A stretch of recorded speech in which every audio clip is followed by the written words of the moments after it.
Hey guys, what's going on? It's Sports Talk with Stock here, back again with another video. Today I'm doing the New Orleans Saints 2020-2021 season deep dive.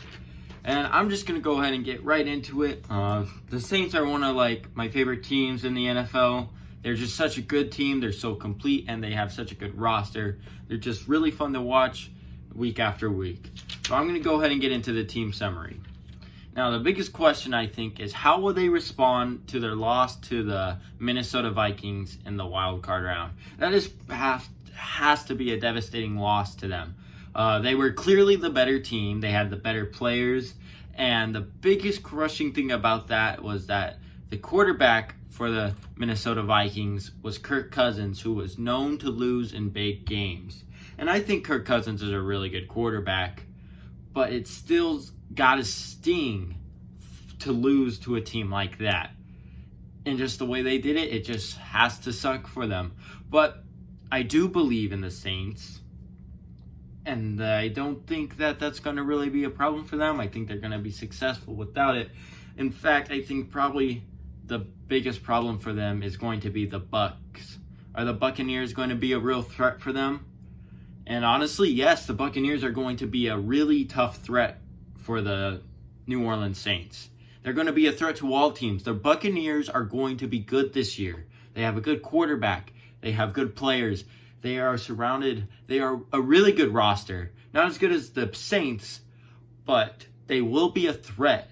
And how big of a threat will they be? I don't know. I don't know yet. I haven't seen them played with Brady under center yet. But I do believe that the Saints can overcome the Buccaneers and they can play better than the Buccaneers and they can even beat the Buccaneers. Maybe twice a year, maybe once a year. Maybe they beat them twice and lose once in the same year. That's possible because they can meet them in the playoffs. But the Buccaneers are a threat and they will have to look out for the Buccaneers. Now, my final question for the team summary is, are they the most talented team in the NFL? And that is possibly, they are very possibly the most talented team in the entire NFL. Just every single position has good depth, good players, they have star players all around, and they have rising stars all around. And they should really be like the no question pick of the Super Bowl because they are just such a talented and have such good depth, and they are it's just such a great roster that it's insane that they are very possibly the best all-around team in the NFL. But it's very possible that there are injuries and there are other options they don't perform that do lead them away from the Super Bowl. But they are, in my opinion, the best all-around team in the NFL. Now I'm going to go ahead and get into some interesting headlines for the New Orleans Saints. And probably one of the biggest ones right now, it's a position battle, and it's who is going to be the quarterback behind Drew Brees? Who's going to be the backup quarterback? So they have Taysom Hill, of course, who is a star player, and last year they had Teddy Bridgewater, but he left and went to the Panthers. But Teddy Bridgewater did get the start, and he played amazingly. He was 8-0 or somewhere along those lines, and he had an amazing 6-0, I believe. It was 6-0, I believe. He was amazing. He played amazing, and it was just an all-around great team effort. But the Saints, after they lost him, they went ahead and signed Jameis Winston, the former Buccaneers quarterback. And Jameis Winston, he has had a lot of problems with interceptions and turnovers in his career, but there's no question about that. He is super talented, and he can be a good leader too. He just has to fix some problems, and I have no doubt in my mind that with the Saints that he can do that. They fixed Teddy Bridgewater. Also, Taysom Hill is a really good quarterback, and Drew Brees is an amazing quarterback too. It feels like the Saints is a quarterback miracle maker pretty much, and it just makes them better and makes the team better all around. So if in the off chance that Drew Brees goes back, who do I think will start in his absence? I think Jameis Winston. He's talented. He can run a little bit. He's got a really strong arm, and he can be And if he really works on his accuracy and is reading the defense, he can really be a really good quarterback, one of the best in the entire league. And I do really like Taysom Hill. I just feel that he's better in this role of not backup, but just a player who's a jack of all trades. He can do literally anything on the field, and I feel like he'd be better doing that than starting for quarterback for the Saints. Now, I'm going to go ahead and get into my next headline is, how will Emmanuel Sanders affect the offense? Now, the Saints went ahead and signed Emmanuel Sanders after he left the 49ers last season.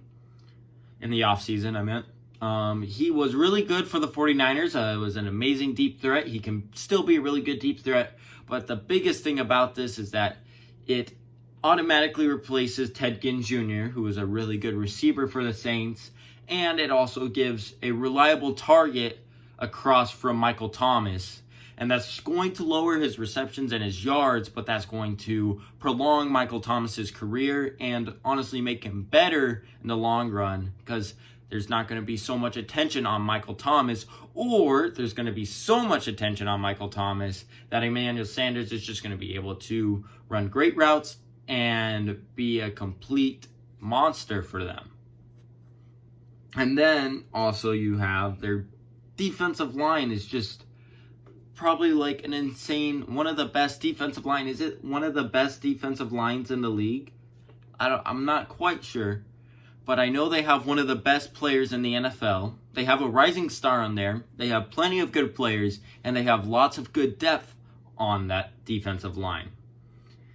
Then for the rest of the defense, you have the linebacking core, and my biggest question for the linebacking core is, can they stay healthy? If they can stay healthy, I believe that this linebacker core can be really good. Not the best, but really good. It can be one of a top 10 linebacker core in the league.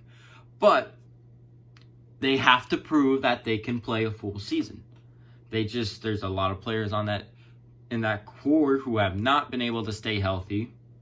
But you do have Demario Davis, who is a really good linebacker, and I believe that he will stay healthy, and I believe that he will probably be one of the better linebackers or the best linebacker for the Saints.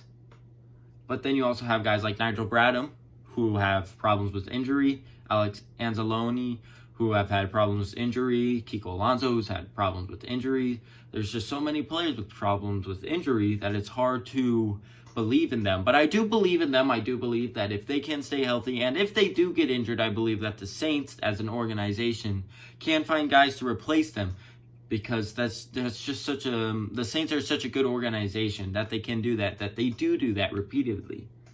And I look at do they have the most depth at cornerback or defensive backs in the NFL? I believe so. They are the most depth in the entire league at defensive backs. And how does this affect that group? That just means that nobody on that area will really be tired. And when you have 1, 2, 3, 4, or 5 receivers running at you throughout a game, you do get tired a lot. And if you have fresh guys in there, it really can help the morale for the players, and it can really be for the best of the team. Even if he's not the best player, he can be better than the other player at the moment, because the other player's tired. That gives him the ability to rest. It gives the other player ability to get better on the field too. So it's just amazing to have depth at any position. And I think that the defensive back room does have the most depth, more than any team in the NFL at this moment. Now I'm just going to jump into some position group grades. For this part, I go through every single position on the offense and defense, and I grade that group of players, basically. So with QB, I'm giving them the Saints an A. You have Drew Brees, who is a really good quarterback. He's getting up there in age, and he was injured a little bit last year, which does put up some red flags, but he is a really good leader, and he's just a really good player all around. And the reason they got an A instead of a B or a B plus is because of their depth at that position. And that helps him. If he does go down, then you have Jameis Winston and Taysom Hill, who can be really good players to fill in the hole of Drew Brees. For the running back room, I gave them an A. I just think that Alvin Kamara is such a good player. He had a little bit of a step down last year, but he can have a really good comeback year if he wants. He's such a good threat in the rushing game and through the receiving game. And then Latavius Murray is just a great relief guy for Alvin Kamara. He can run and he can catch and he can bowl people over. And I just think it's a really good 1-2 punch for the Saints. For their wide receiver group, I give them an A+. Of course, you have Michael Thomas, who was a top 3 wide receiver in the league. Then you have Emmanuel Sanders, who was a huge threat down the field still, and just creates opportunities, and it creates opportunities for the other receivers, and Michael Thomas, I meant. And then you have Jared Cook, who's just one of the best tight ends in the league, in my opinion. Top 10, probably. He's definitely on the top half, but in my opinion, he's a top 10 tight end in the league. And then you have Taysom Hill, who's just always a threat no matter where he is on the field. If it's offense, if it's wide receiver, if it's quarterback, if it's tight end, if it's on special teams, he is a threat. Then for the O-line, I give them an A-, and I would give them an A, but they did draft a rookie, and he's probably going to start right away. So I gave them a little bit down. I gave them an A- instead of an A just for new blood. But really, this is one of the best offensive lines in the league. And they should prove it again. And I hope that this is an A+ offensive line like it usually is. Then, if we flip over to defense, I give the defensive line an A. Cam Jordan is one of the best edge rushers in the league. He's so good. He's just such a good player. And then I think Marcus Davenport can really step up his game. He can have a breakout season. Then their interior defensive line is also really good too. I really like what they're doing with that. And then all across their defensive line, they just have such good depth, and it makes their defensive line really good. For their linebacking core, I gave them a B. This is the lowest rating for the entire team. Like I said before, it's just injuries. Injuries can be really tough for them. And it's going to be really tough if 3 out of the 4 guys get injured in that room. 3 out of the 4 top guys get injured. But I believe Demario Davis is a good linebacker. When Nigel Bradham is on the field, he can be a good linebacker. Really, if any of these guys, when they stay healthy, they can be really good linebackers. Then at defensive back, I gave it an A+. Like I said before, it's just such a good depth. You have Marshawn Lattimore, who's one of the best lockdowns in the league right now.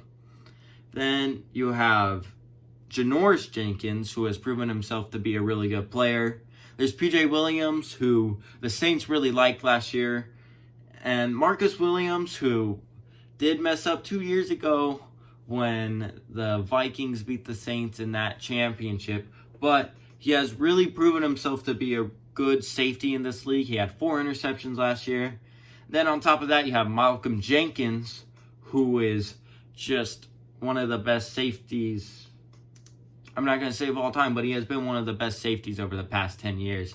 And then you have C.J. Gardner-Johnson, who was a rookie last year, but he did make a big impact, and he will have a good role. And he is a really Tyrann Mathieu type player, and they're just big. It's not big names, but I feel like they can all be big names in that defensive back room. Now I'm going to go into my section where I go the team MVPs, stat predictions, and record projections. For the offensive team MVP, I'm going to go with Drew Brees. He's a great leader. He's a great player. He's been a great quarterback. He's a Hall of Famer, one of the best to ever do it. He holds records. He's an amazing player. And I just think it would be a crime not to go for Drew Brees as the offensive MVP. For the defensive MVP, I'm going to go with Cameron Jordan.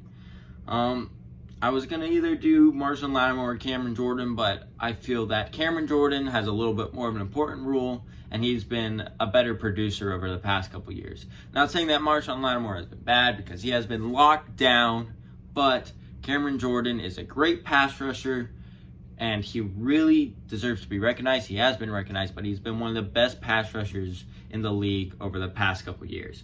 Then for my dark horse team MVP, I'm just going to go with Michael Thomas. He's a star player. He's one of the best receivers in the league. He broke the receptions record in a single season last season, which is crazy. I never thought that record would be broken, but he's such a good receiver, and he really deserves to be recognized, which he has been. He is no doubt a top 3 wide receiver, probably a top 2 wide receiver. And in a lot of people's book, he is the best receiver in the league. Not in mine, though. He is just behind Julio Jones for the second best wide receiver. And for stats predictions, I'm just going to go with passing. I have Drew Brees getting 4,100 passing yards, 35 passing touchdowns, 5 interceptions. For rushing, I have Alvin Kamara getting 900 rushing yards, Latavius Murray getting 7 rushing touchdowns.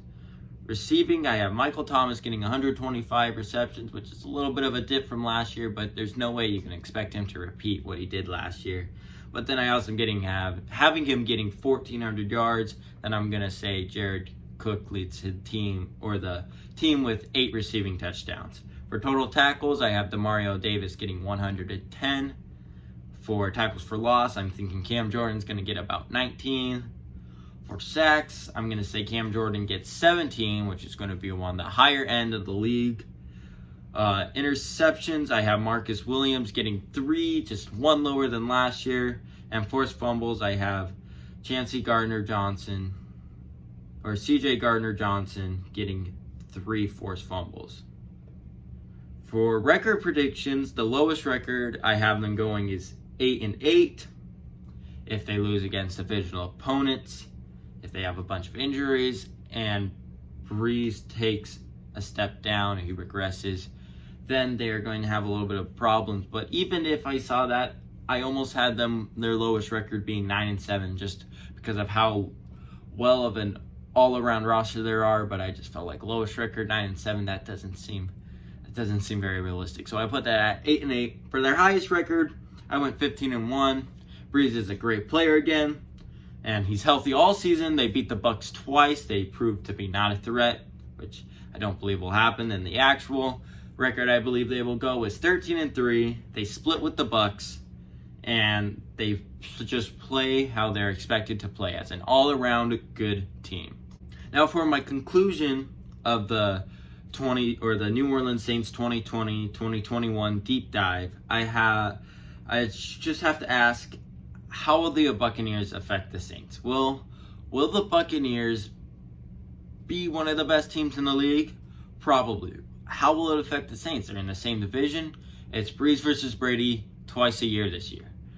Maybe 3 times a year. It's very possible that we get Brady versus Brees 3 times this year. And it's going to be a really hard challenge for the Saints. I think they will take it in week 1.